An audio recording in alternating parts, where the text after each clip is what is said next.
Welcome to Beyond the Frame, Episode 8, a podcast where we dive deeper into the professional lives of an esports creative. I'm your host, Mario Prosperino, co-founder of ESPAT, and today we are in the States.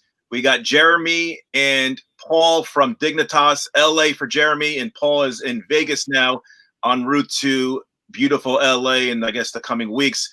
Guys, I've heard a lot about you. I'm really geared up for this episode. First and foremost, how you guys doing? Doing good, Mario. How are you doing, man? Doing all right. And I'm doing great. So we're going to shift to cinematography, videography, storytelling, docuseries, all that fun stuff. First and foremost, how are you guys doing mentally through the pandemic? I'm sure you guys are used to being busy, and I'm sure your schedules have changed. Let's start with Jeremy, Director of Content for Dig. Give us a sense as far as, what 2020 was supposed to look like and how has everything changed as far as content creation? Wow. I don't even know where to begin because, at the beginning of this year, I was at 100 Thieves, and I had actually spent the tail end of last year planning an entire year's worth of Counter-Strike video series. I got shut down 3 months into the year, and then sort of had to refine my way, and then that's sort of where the opportunity with Dignitas came up. And very different for me. I'm actually not behind the camera as much anymore, kind of just leading the charge on the bigger picture stuff. But yeah, it's been a weird year. It's also a very strange time for anybody that started a new job during this whole thing to not meet your coworkers in person. Mm-hmm. And on a personal side, Jeremy, have you used any of this downtime to kind of get into new hobbies at all, or how have you shifted basically personally during this window? I wish that I could say that I was doing more personal creative projects, but part of the switch to the new job is just a lot going on. I have picked up Warhammer for all my nerd fam out there, but I started painting little miniatures and stuff. There's no turning back. There's no turning back. It's a very expensive hobby. I don't know how long it'll stay past the pandemic. What about the bike in the background? Avid bike rider? Not as much lately. We try to bike. My wife and I, we also just keep these up here because we live in a small apartment in Los Angeles. But we would like to be exercising more. That is, I will say, I have been exercising more than before. That's it, man. Healthy body, healthy mind. Paul, so you came on board rather recently, correct? And what's it like coming on board during the pandemic? Yeah, well, it's interesting, right? Because back when I was at eUnited, everything was kind of remote, other than traveling to and from events.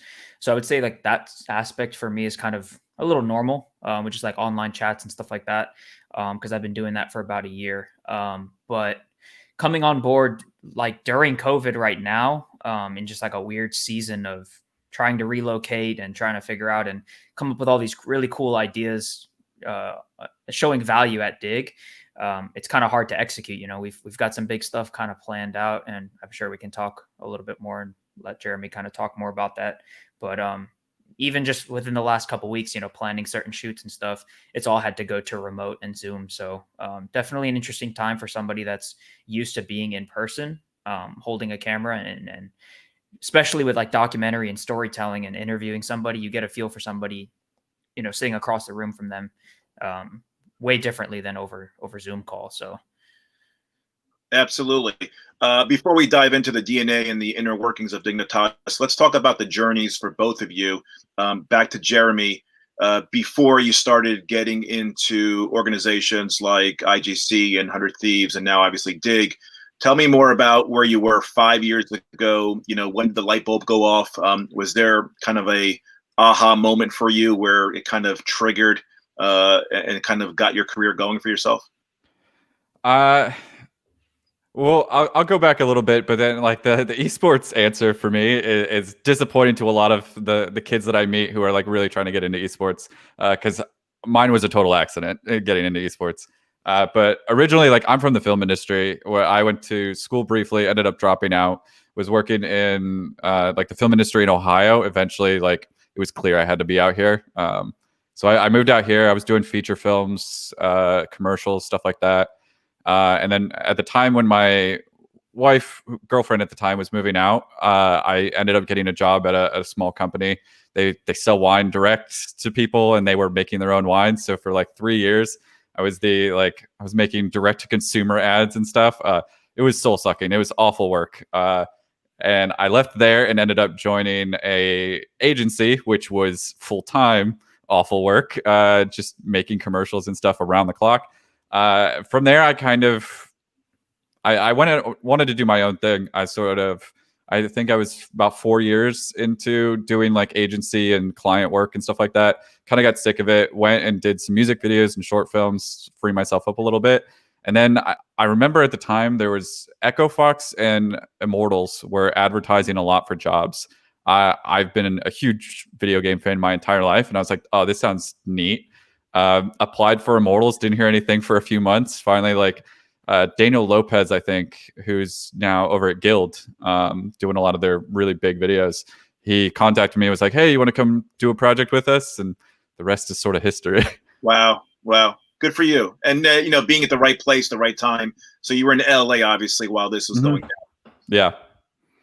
Super. Was there anybody else that was instrumental at the very beginning of your career that kind of showed you the ropes at all? In filmmaking or in esports? Esports. In esports, Ricky. IPC, was somebody holding your hand? Was somebody in the org or anybody outside the org? So Ricky Gonzalez, who's now the head of content for FlyQuest, he was like the top of our department at the time when I first came into Immortals. He was pulling me onto projects, teaching me everything about esports. I did not know anything about esports. Huge, like, lifelong Counter-Strike fans. Yeah. Did not know that people were playing for money, at least at scale and stuff, the scale that it is happening. So he was definitely like walking me through a lot of that. And basically most of the knowledge that I have around esports at this point is still from those early conversations around it. Great. Paul, what about you? You're in Florida, right, at this point, 4 or 5 years ago? Oh, yeah. I'm in Florida before September of this year. So, but yeah, no, my background is a little bit different in a weird way. I actually used to compete way back in 2007 to like 2010 in the old Halo MLG days. So like as a young little high school kid going to these events and seeing kind of all this craziness going on. But that kind of sits in the back of my mind, and I don't really get into film until I graduate high school. Start picking up a GoPro just to like film family events and travel and stuff like that.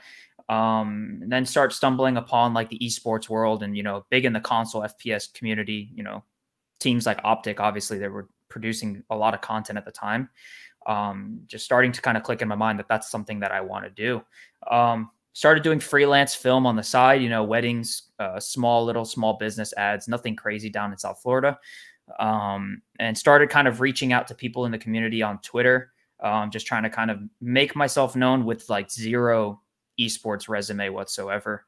I decided in 2017 to start kind of fronting the bill, going to events, sneaking my camera in, as horrible as that sounds, and trying to film as much as possible just so I can build some sort of portfolio. Because I knew my way around a camera, but I didn't have the portfolio piece to show, hey, I can do this in esports. And it's kind of funny because the story kind of goes full circle now. So I started filming Halo events, making little demo reels, posting them online. DreamHack Dallas 20.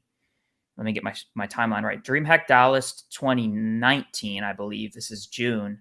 I contacted a mobile esports organization and was like, "Hey, I'll shoot for you in exchange for a press pass. Zero pay, zero flight, zero stay, nothing. Just get me a press pass and I'll get in and I'll shoot for you." So sure enough, we exchanged a deal. I get into the event. They end up giving me an all access pass by accident to DreamHack. And I end up having free reign to go backstage for CS. I have free range to go backstage for the musicians. I meet the band members from Trivium, and I'm shooting for Trivium, like crazy stuff, like small world. And just, I start seeing people that I recognize. One of the people that I did recognize, who actually is now the creative director at Dignitas, Typo, was at Optic at the time. Talking back and forth, and he's just kind of been a fan of my work via Twitter. Fast forward a couple months, he ends up going over to LG from Optic, becoming a graphic designer, creative director over at LG. And they contract me for a Call of Duty Miami event, their playoffs. So I shoot a one-off documentary for them down in Miami.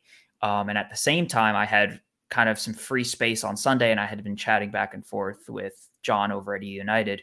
And they had been trying to get me on board, but kind of nothing was lining up.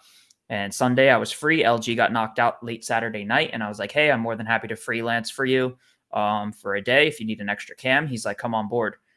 So I shoot, they end up winning the event. And it was kind of huge. So from there, it just kind of started scaling up. They really liked my work and the way I shot and my personality, I guess. So they contracted me to go out to California for them to shoot champs. They end up winning champs. So it was kind of like a crazy, like twofold event story where I joined on this team and they win playoffs. They hadn't won in however many events. And then they go to win champs. And it's like this crazy story. So it was kind of like everything falling into place and kind of really telling a good story. So fast forward a year, I'm kind of the videographer and photographer at eUnited. I lived about 15 minutes from Sam Sora, who's their Smash Brothers player. So that kind of worked out. So we would meet up and do content locally in South Florida. And then there was an opportunity to move out here to Vegas for their Rainbow Six team and kind of be like an in-house content director, videographer, and kind of all in one in the home. So unfortunately, like a couple months into the scene, or a couple months into me moving out here, they end up deciding they want to exit the scene. So for me, I felt like now was a good opportunity to kind of, see what opportunities are out there for me and kind of raise my bar. So I reached out to Jeremy, and I just happened to see that Typo is now all the way full circle over at Dignitas. So I sent him a message, and I'm just like, how do you feel about this? Can you put me in a meeting with some people? They scheduled it and it worked out. And, now we're here full circle. So to answer your question that you asked, Jeremy, is, if there's one pivotal person in this industry, I would say that has always been like pushing for me, and now it's kind of full circle, would be Typo. I mean, there's tons of people that I can name off the bat. David Sandman, for instance, has always been rooting for me and putting me in DMs for people and trying to just fight his way through and put me at the forefront for video. And then obviously also John over at eUnited. He's really been really good to me, really treated me well for a year. And it's unfortunate that it didn't work out, but I mean, we're here now and COVID's crazy. So it's amazing. And you're starting to see really the influence and the power that Twitter does have. You can literally build relationships and rapport without even meeting somebody in person. And we do see that chemistry, and I think generally everybody does root for each other. We see that with the esports awards. Not everybody can win it, but when you don't win it, you see everybody else applaud their peers. Jerry, I want to call you out a little bit. Yes, the esports insider. You were one of maybe close to 1,000 applicants for the director of content position. Is it that competitive? I mean, 1,000 applicants. How do you stand out amongst the crowd? How is that possible? I have no idea.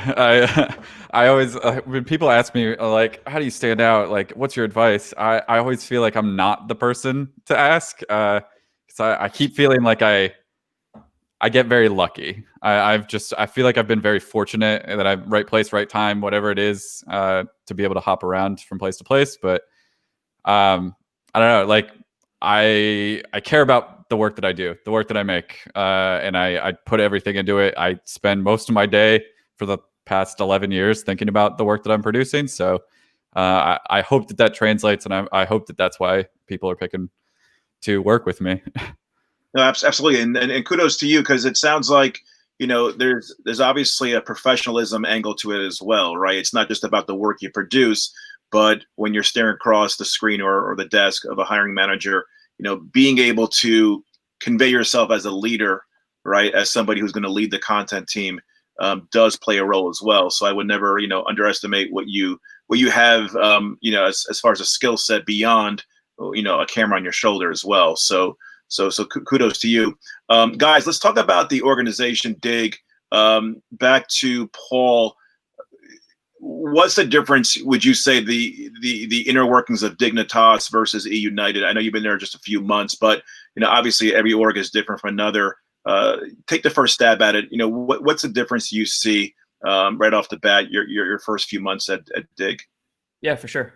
So I would say it's very accurate to what Jeremy's first message after I signed on. Jeremy sends me a message and he said, the first week at Dig is like drinking from a fire hose. So like prepare yourself. Yeah. Right. So I'm coming from an all remote organization, very family oriented. We were a very small team at eUnited, even though we looked a lot bigger than we were. And I think that speaks to the heart of eUnited. And I think the dedication of that team. We were a team of maybe 7 or 8 people. Whereas at Dig, there's 30 something across partnerships, management, everything.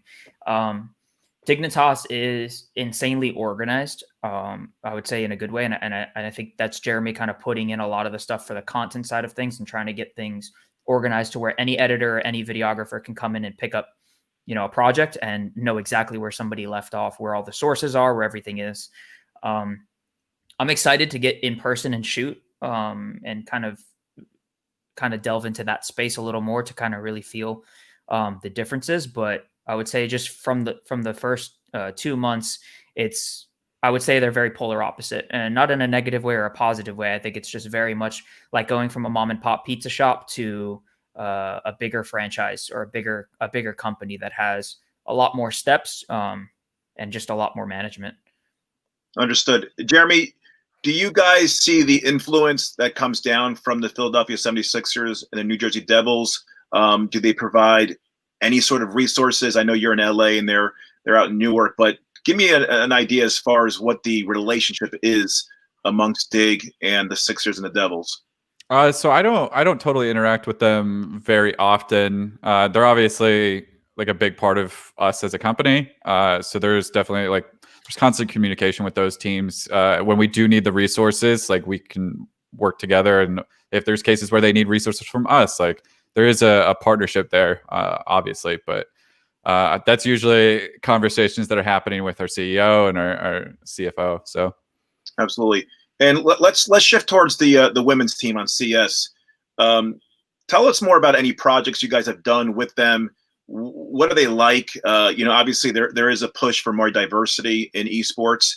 And what are you guys tasked with? What is the story that you're actually trying to tell with that specific team? Yeah, I can jump in a little on that. So one of the first things when I came in that they told me about, not just that they had a women's team, which at the time was Dignitas Phi, but now Phi has become a platform that we're building out at Dignitas. Diversity and inclusion is one of the most important things to Dig. And obviously having one of the greatest women's Counter-Strike teams was a jumping off point for that. So the Phi platform is Heather Garrazzo, who's was previously, when I first came in, the only woman in the Esports Hall of Fame, and just has a incredible career of her own.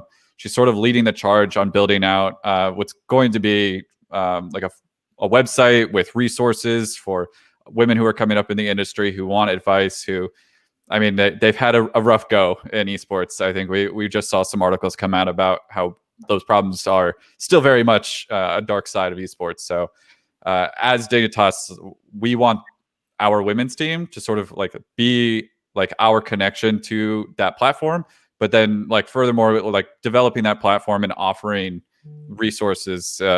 We have podcasts, potentially, just the ways that women can inform other women coming up in the industry.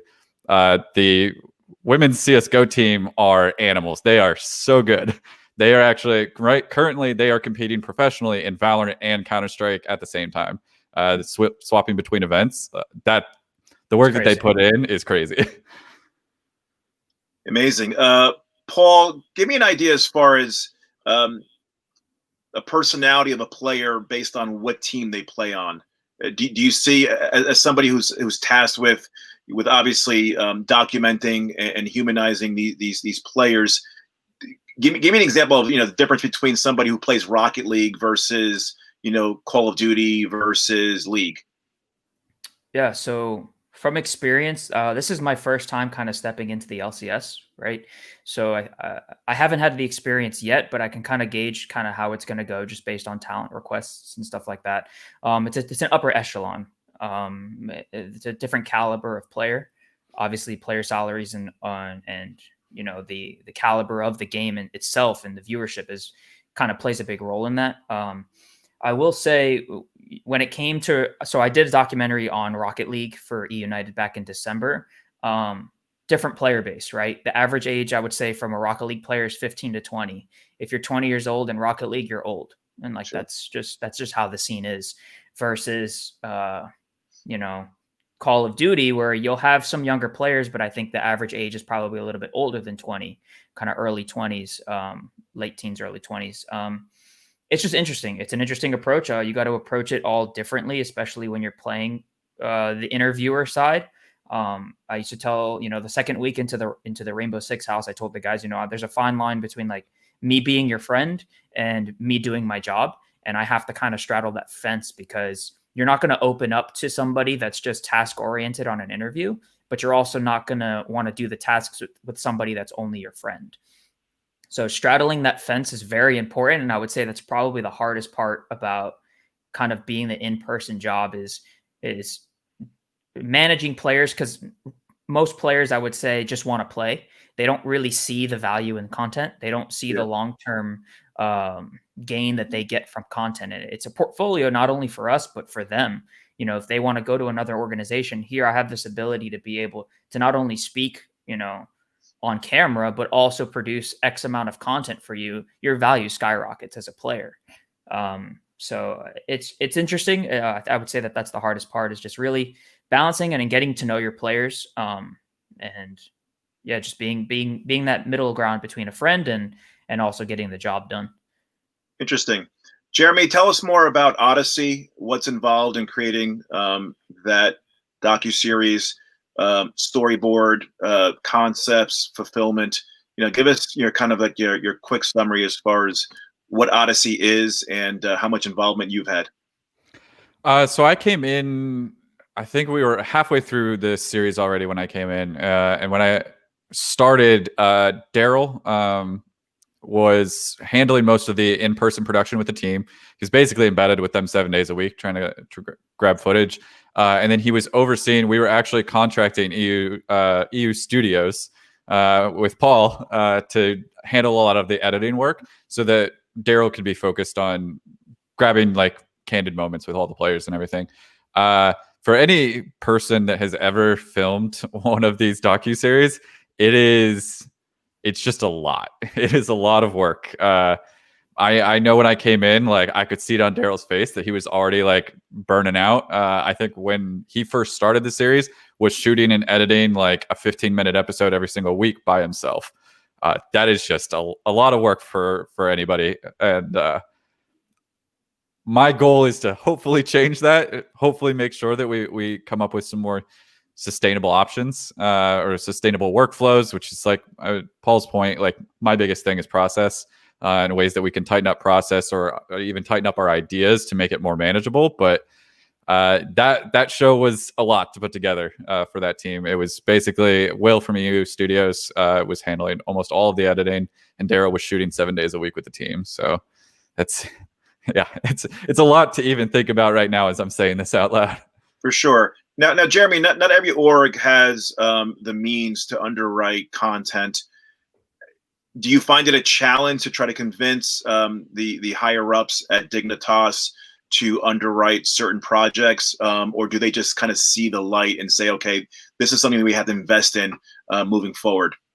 I don't want to say I'm combative, but I do fight for the things that I think are important. So since I've been here, I've been very fortunate in that Dignitas has sort of trusted me with where I think things need to go, and even down to like some of the like smaller pieces that we're doing that when I came in were pre-existing, maybe with like partners or just like series that we were already producing.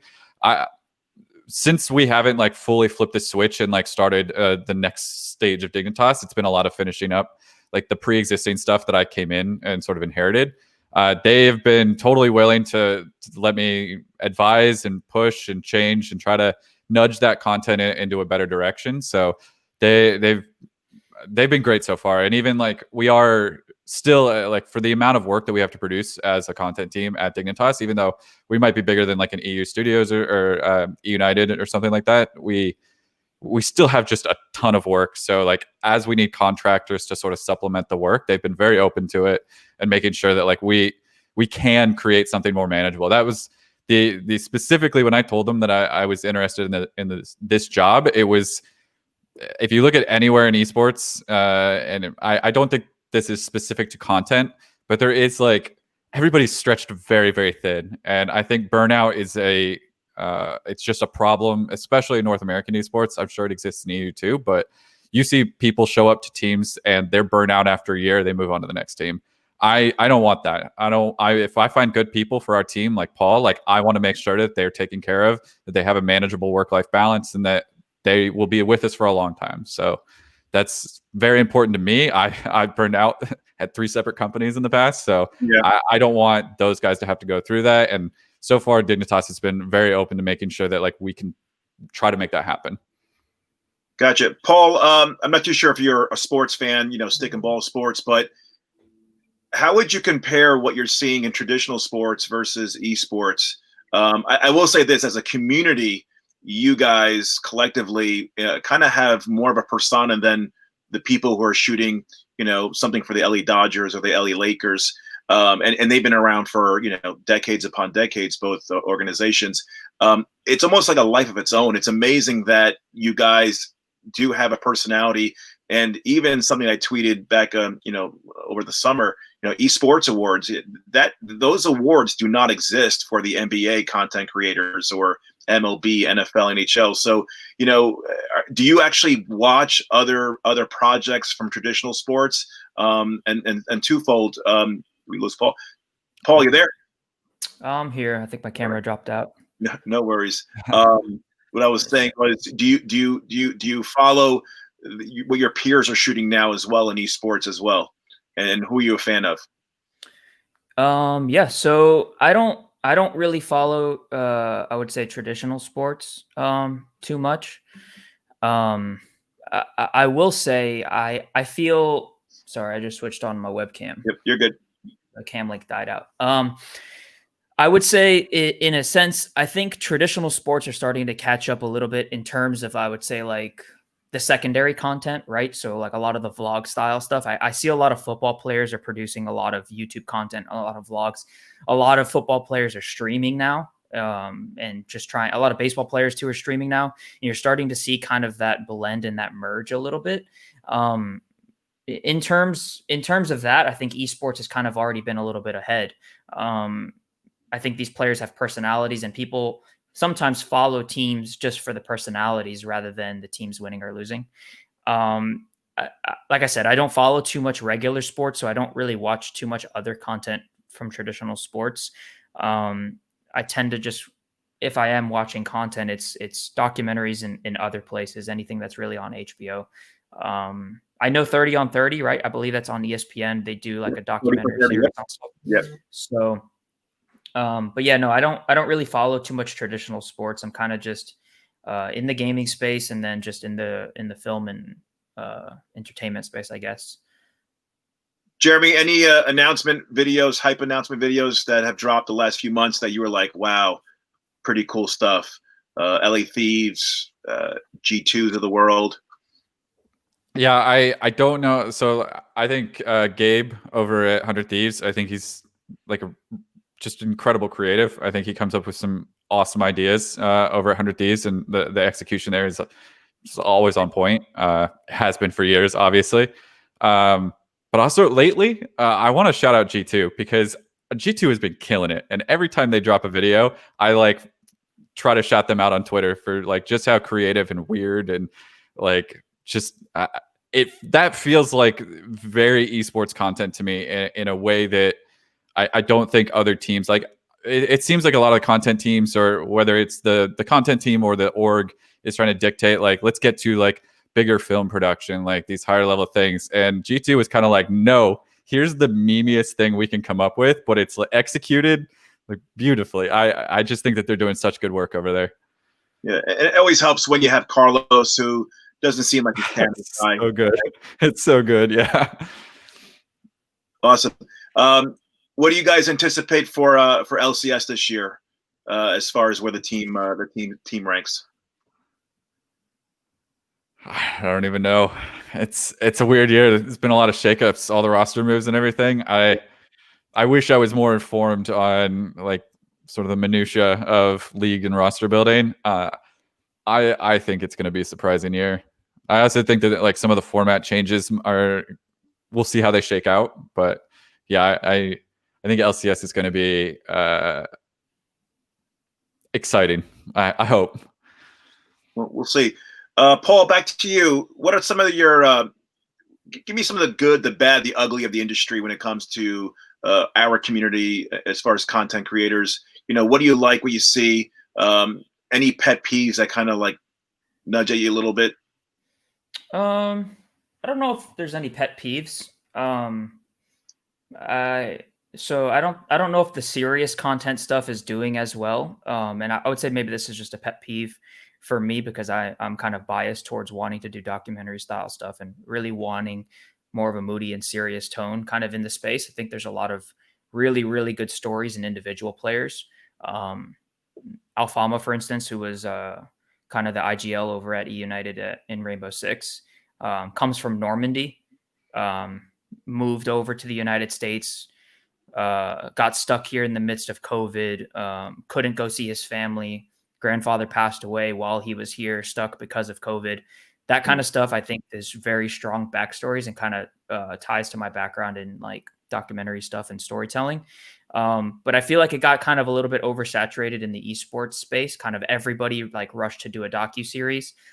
Maybe didn't do it so well in terms of storytelling, but kind of just filmed it and it is what it is. So I feel like maybe I'd love to re-spark that interest in that in the space. But other than that, I mean, I think there's a weird necessity, right? There's a weird balance between like doing serious stuff and doing meme like, YouTube videos and like TikTok stuff. Like for instance, I'm not huge on TikTok. I feel like I'm already a boomer behind that and I'm only 27, but like it's just the way of the times and it's necessary. You know what I mean? Like it's needed. It's what people are engaging with. It's what people are watching and it's slowly what people are getting used to. So I would say, that would be the biggest, I would say pet peeve, yes, is breaking down kind of what you're used to and kind of molding for the space to then be able to do stuff you want to do. How about you, Jeremy? Ooh, I'll agree with what Paul said. I do, just on my background, wish that people did want to see more of the hard-hitting documentary stuff a little bit more. But I think specifically this year, I've been very reflective on sort of like my own tastes. And at the end of the day, like I'm not making, I want to make content that I want to watch, but it's for a different audience. Like I'm 30, like my the films that I watch are not the Marvel films. Like I'm very into like the arts house films. So I know that that's not the general taste and everything. So that is a place where I'm sort of, yes, I am very, very big on TikTok right now. I think that TikTok is at least the future for the next year. But I mean, beyond that, I think that there is, there's, I don't know how to explain it. I think that like content is such a big piece of esports, but I feel like, and this might be from the old days of esports where it was like one guy who contracted by a team who kind of did everything and didn't sleep and didn't eat. But like as this industry grows, I feel like we haven't changed as quickly as we need to in that department. I think that there's still a lot of like video people out there who are either underpaid or just overworked. Like again, like going back to the burnout, like watching people just like constantly churn over and get rolled out of teams. Like some of the most talented people that I've ever met. Like I've been at agencies, I've been on film productions, and some of the people that I've met in esports are just exceedingly talented. Could go anywhere, but they just love esports and they want to be here. And sometimes it feels like that gets taken advantage of, or just that we haven't grown as fast as we need to as an industry. Interesting. Yeah, I mean, it's one thing when you have a passion for the industry. Maybe you're a gamer. You never thought the day would come where you actually go from playing a Counter-Strike game in your living room versus actually walking to an ESL one event, for example. So yeah, I just hope that organizations and the corporate types do obviously respect the burnout issue, understand that listen, just because somebody loves the industry and loves the sport, there is a human element involved as well, and we have to respect that. Jeremy, let's stay with you. TikTok. I see my daughter's 13, one of 3 kids. She'll post a video and I'm like, how did you do that? Like what and again, I understand there's tools they give you. It's a crayon box. I get it. Do you think the TikToks of the world are going to literally like create the next content creators that may actually end up in shoes like yourselves?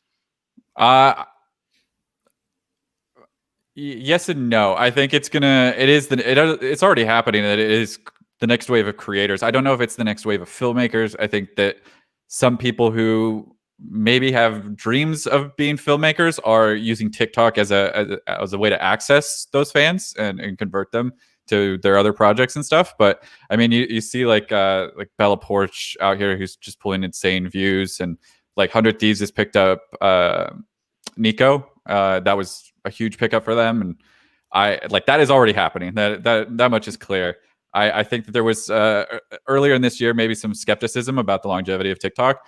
I think that they have brushed past that, and they have now firmly cemented themselves as like, I think for this generation, like the way that people my age use like Instagram or Facebook or MySpace, whatever it is, I think TikTok is that for this generation. Like some of the times you'll come across TikToks where it's just people talking to each other, like sending messages to each other by posting a TikTok.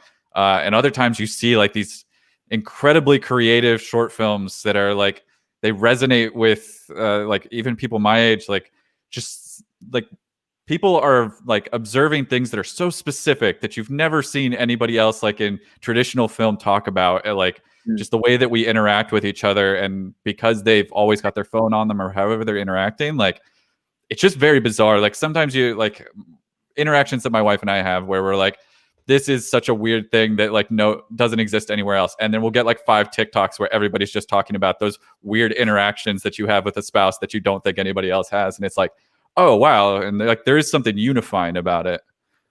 Yeah, for sure. Do you think we'll ever see something like an American Idol for esports organizations where we actually land and find the next, photographer, videographer through some sort of, kind of like American Idol kind of, opportunity? I wouldn't put it past esports. I think that something like that will happen at some point. I don't really know what the form of that is, but I think that would be something that happens in esports. The platforms, the hashtags, they're all there, and yeah, it was what you got, and next some lucky kid, some guy, gal is posting some really tremendous videos using your IP and kind of really just knocking your socks off. What do you think, Paul? You think there's a kid out there that if you give them the kind of the drive or the incentive to go out and produce content, you think that ever kind of come to fruition? Yeah, I think like Jeremy said, I wouldn't put it past esports in general. I mean, like you said, we have an esports awards, which most industries don't have dedicated awards just for the people creating. So, I mean, I've always thought about that. Apparently there was a reality show way back called Backlot something or other that was very much so like a filmmaker's American Idol. It didn't do so well, and it's now no longer airing. So I'm guessing that speaks to probably how well it did. But I mean, I wouldn't put it past esports. Anything's possible at this point. We shall see. Jeremy, what do you look for when somebody's actually pitching you, hey, love an opportunity, love to jump on the organization? What's actually, what goes through your head? What's involved when you're actually vetting from somebody who's trying to come up through the ranks? Ooh, that's a good question. I don't know. Like a lot of the like way that I operate as a professional or as like somebody in the world of video comes from my freelance background. Like this is weird to say, but there's like a technical skill that you look for, but like above all, there's a way of working Did I look for those qualities in a person, whether it's like timeliness or like reliability, whatever it is. There are things in like traditional film production, specifically around like the timeliness and making sure that that person just like knows what they're saying, or if they don't know what they're talking about, then they always ask. They never like try to get through it. And that level of transparency, it was so important to me. Like if you misjudge that in traditional production, that could ruin everything. So that's something I've carried over. And like if you don't know what you're like talking about, or you don't know like some portion of like how to expose on a camera or whatever, like that's something basic. But if you're willing to admit that you don't know that, but you're wanting to learn, like I can work with that. But if you're like, oh, like I know how to do X, Y, and Z, and like you sort of just have like a cursory knowledge of it, like that's where I have an issue.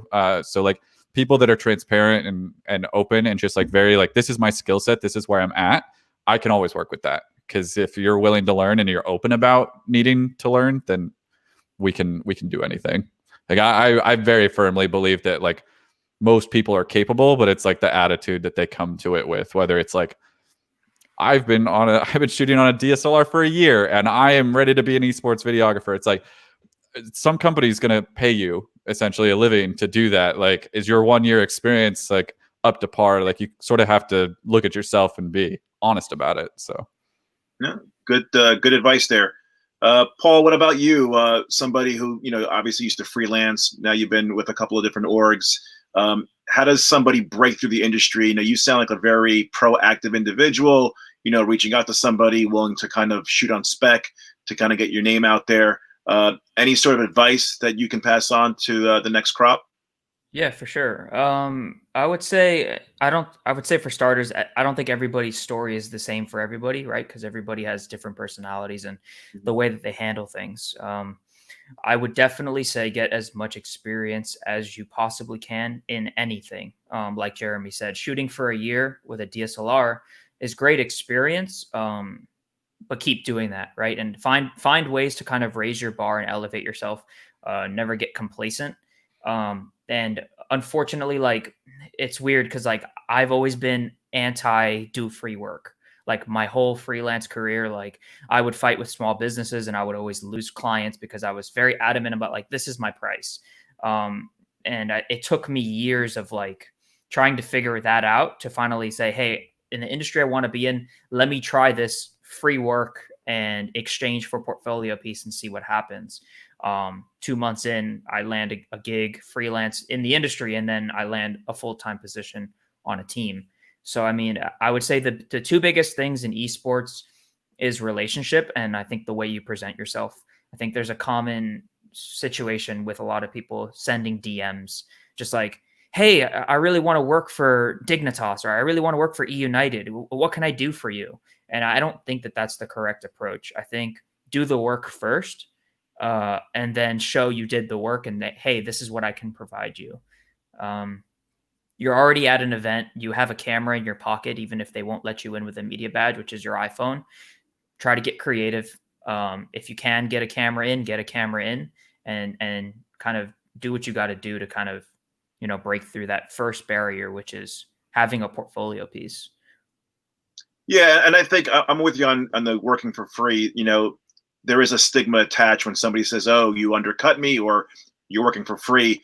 Let's remember the holy grail is the actual credential. To get physically in the venue is how you actually are able to have an audition and show them what you could do. So that is the exchange. The exchange is, hey, in order for me to get this pass, give me one opportunity. I want to show you what I could do. It's not the traditional, I'm a carpenter, I want to work for free at your house. No, I need to get into that venue somehow, some way. That's where all the action's taking place. So yeah, for anybody coming up, I'll never, ever like really, come down on somebody who actually wants to get in the venue.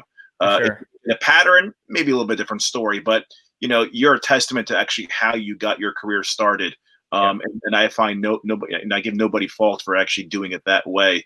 I would say with that too, like, and maybe and this is just to anybody that's kind of seeing it the way I saw it from like the freelance world, is like here's the job and here's money, right? And that's equal value trade. Normally that's how you see in freelance. So for me, in order for me to finally see it, I had to see, just like exactly like you're saying, the pass was the value for me. And that was the equal trade-off, because I knew I was going to make it worth it by getting into the event with a press pass, because that I was able to bring my full camera rig, my full set of lenses. And then I literally went out, I shot Liquid, I shot Space Station Gaming, I shot Optic Halo. I met all these people and I started reaching out. And even if I ended up getting contracted by SSG at that event just to sell them footage, no edits, no nothing. I saw they didn't have a videographer.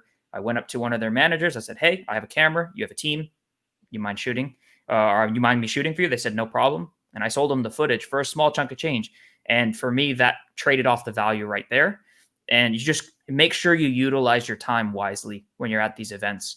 Remember, you're not there to watch and kind of be a fan. You're there to kind of work, to try to get your name out there, market as much as possible, and really get to know people.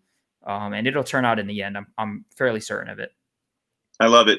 Jeremy, do you think we're going to look back 8-10 years from now and just be really thankful for all the content that's been we've been producing these last couple of years? You know, obviously we're not a sport that's been around for 40-50 years. So how important is this vault that we're creating as we look back, 10 years from now? I think all the content we're producing right now is very important to the longevity of esports. But I think going back to the previous point about like these hard hitting documentaries, I think that there's going to be a point when the young, like 12 to 18-year-olds that are watching content right now, when they want to look back fondly on like the stories that are happening right now. And this, when I think at ESL, they stopped doing their like bigger player docs at the majors and stuff.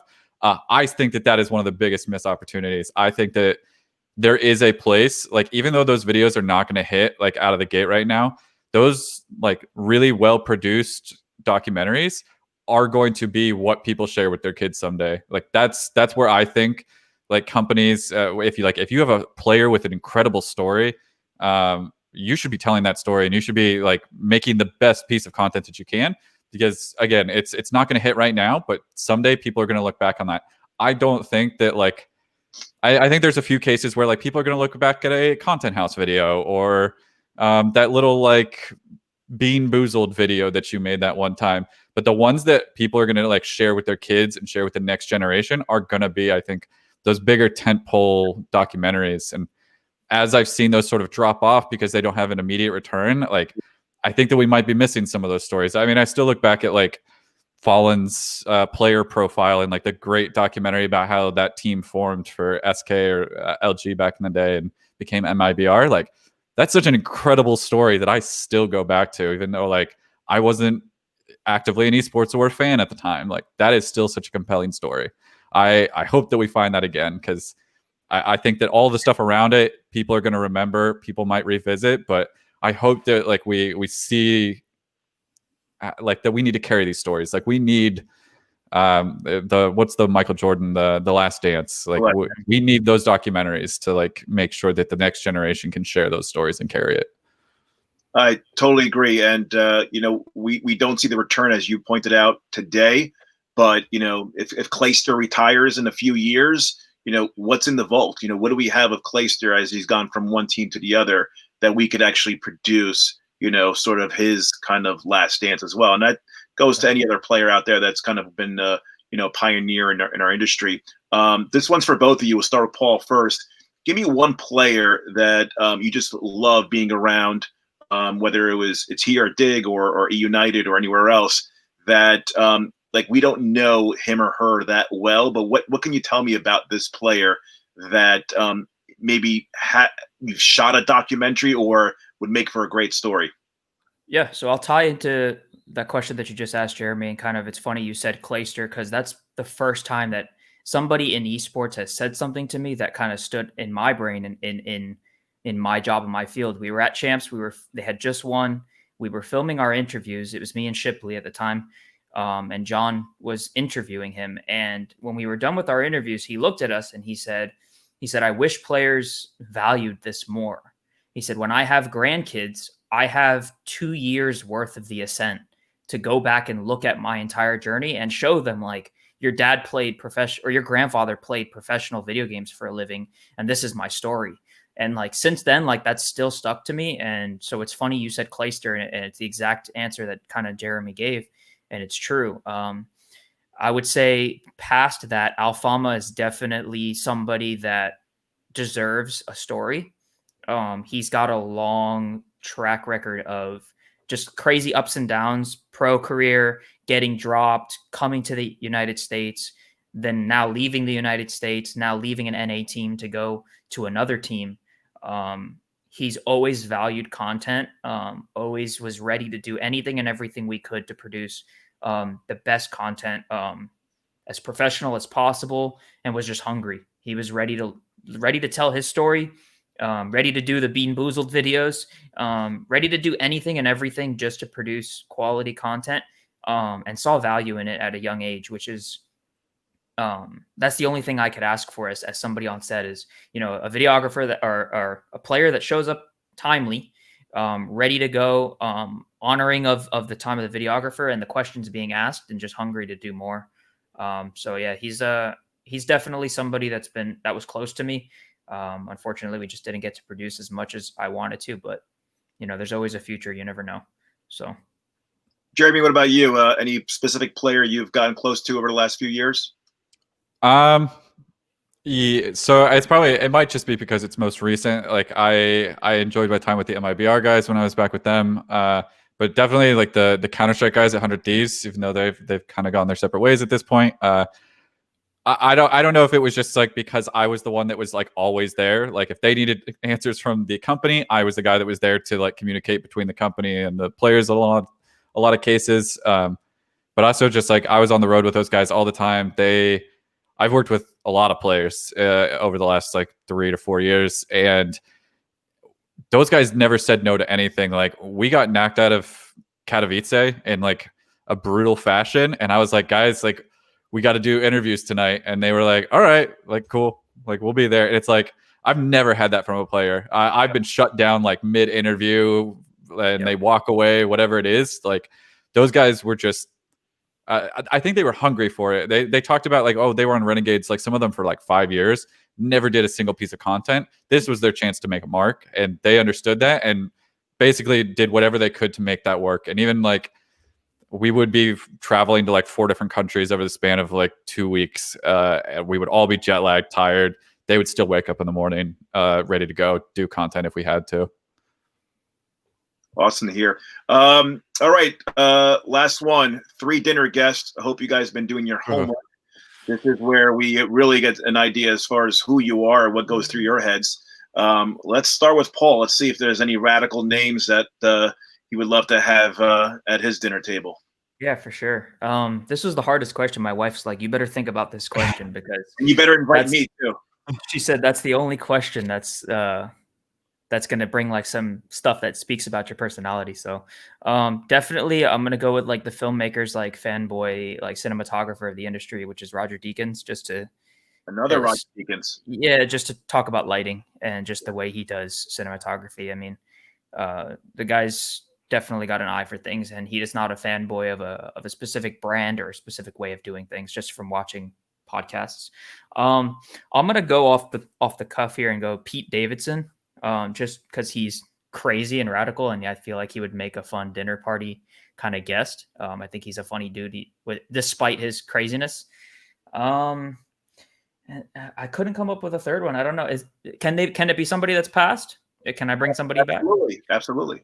I'd say Michael Jackson, man. For a weird reason, and that's just because of his work ethic. There's a documentary about one of his last like live big tours. Somebody kept messing up one of the guitar riffs on stage, and he kept interrupting them. And it was like very kind about it, but just like, hey, you're just not doing it right, and it needs to be correct. And I think that just speaks to the way his expectation of excellence was, despite all the craziness, once again, with his everything going on. But I think he's was a testament to a superstar. So, were you a fan of his music as well, or is it more about? Yeah, I mean, I my dad was a DJ when I was younger. My dad was a DJ back in the 80s, and So as a baby, I was always just listening to music 24/7. That's just was in my house.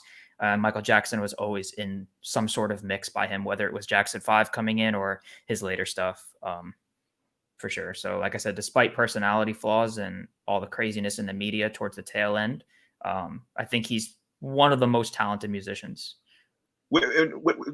Before I forget, what do you make of the video Thriller? So I'm couple years older than you guys. It was a big deal. And it actually came out, I want to say, around the holidays, December, I want to say 1984 or so, or 83. Nobody ever saw a music video like longer than 3.5 minutes. No. Like, what do you make now as you see it, decades later, both of you guys, what do you make of Thriller? I think it still stands test of time. I wish I was able to be there at a comprehensive. I wasn't born yet. I was 10 years late on that one. I wish I was there for that, because that's to see something like that come out when all you do is the expectation now. And I mean, watching music videos now, the music videos that stand out to me are the ones that are coming from the basis of Thriller, which is here's a full story of what I'm trying to portray in the music, and I'm going to bring props. I'm going to bring hair and makeup. I'm going to bring all of this craziness from start to finish. Right? Was that the director's name? And it's going to be a movie. You know what I mean? It's going to be a short movie. Yeah. So let me tell you something. There were some really, really bad videos in the early 80s. I believe it. I'm a huge fan of those bad videos. Oh, man. I embrace it. Low budget. We put together in a couple hours some really bad acting, really bad casting, really awful videos. So when they hit us with Thriller, we were like, wow, like that was like a short film. Amazing. Yeah. And just for the record, Off the Wall was a better album than Thriller. Thriller gets all the kudos because of a couple of hits, but his Off the Wall album, your dad was a DJ. Like, there's probably 3 or 4 songs from that album that were like must play at any party. So interesting. What about Jeremy? Who's at the table? Ooh, this is the one that I've been scratching my head about. I'm probably gonna drop some names that nobody's ever heard of. The first one, without question, would be Andrei Tarkovsky, he's a Russian filmmaker. He does like art house films, but he wrote a book called Sculpting in Time, which when I was back in school and I started to like understand like his philosophy on filmmaking, kind of influenced everything I did from there. His films are like 4 hours long, not a lot happening, but he believed that like real time could exist in filmmaking. That if like you have a film that's 4 hours long where nothing really happens, that people actually live that 4 hours with that world. Which I just want to like, I want to understand him. He was a very poetic person just in conversation, but especially in his films, like he didn't want people to like dissect them. He wanted them to experience them. Yeah. Every time I watch one of his films, I get very emotional. So I just want to understand how he does it, how he ticks. The other one from the film world, well, it might end up being 2 from the film world, but Christopher Doyle, who is Wong Kar-wai's cinematographer. He's just a crazy man. I just want to get very drunk with him at a bar and like hear what he has to say, because working with Wong Kar-wai, a lot of times he talks about like the chaos, like the films that they create together are these like really beautiful, like the colors that they use, the expressionism that they use, and like the way that they capture everything is just stunning. But then they talk about the chaos and that they don't work with a script. They bring actors on for a day, have them act out a scene, figure out how it fits into the film later. And then like the work that comes out of that it feels so real. It feels, I think anybody who's done like the documentary work where you're just kind of trying to find any story at all, like you go in with a plan that never works out. Yeah. The way that they're able to like come up with this stuff, and a lot of it goes back to like just the way that he thinks about life, that it is kind of like a chaos spiral that's just like out of control at all times, and you do what you can with it. I think he's a very interesting person. I would like to get drunk with him. Gosh, the last one I've been struggling with, I was going to say John Carmack, the guy who made Doom, but I actually think Jeff Bezos. You don't have to agree with them, but he's the wealthiest man on earth right now. What is that life like? I need to know. We could have thought of Amazon, right? I mean, it's a pretty simple concept, right? It's a very like it is the most fundamental business plan. Like from the gate, it is just like distribution. Like that's what the Amazon business is. But somehow, like it's everywhere. Like you can't escape it. What they have done, and I kind of equate Uber in normal times, not your COVID, but what they've done is they have sold time. They're selling time. They're not selling a product. You know, it's amazing that, okay, I don't have to go to that department store and then waste parking time. They don't have my size or my color. I don't get that hour and a half back, right? You're sitting on your couch, you're in your pajamas, and you want something, and it comes to your house in 2 days. And oh, by the way, if you don't like it, print out a label and ship it back. You know, it's time. It's, you know, time is the one commodity that we have that we can't get more of. So whether you have a family, whether you have a career, if somebody can ship you a sponge, you know, Right. in a box, it's one less thing you have to buy. So yeah, listen, I mean, Amazon, Jeff Bezos, is just a story upon another story. It's just amazing what he has done to build it to an empire that is what we actually live and eat and breathe every day is Amazon packages, especially during the holidays. I think like the most interesting part of Amazon is like that business existed for the most part. Like online sales and like shipping direct to you, that existed. Correct. He said, I can do this better than anyone, and I like not only can I do it better than anyone, but like it seems like every month Amazon has some new thing that's just going to make that process easier in some way. And whether you agree with it or not, like the way that they are able to like keep evolving is just unbelievable. And I don't know about you guys, but like let's also, you know, remember that the customer service, and this is me talking here, is phenomenal. I've never had an issue with Amazon. If you didn't get the package, they believe you. You didn't get the package. Yeah.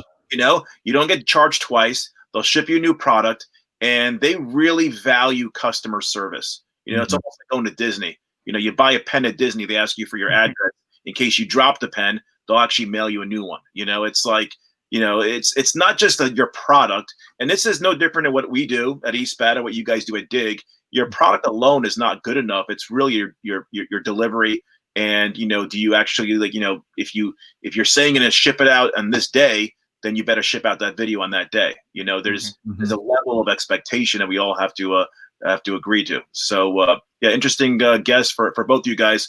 Want to thank you both for coming on. It's been a joy of mine. Wish you guys a happy holiday season. Stay safe and be well in beautiful Los Angeles.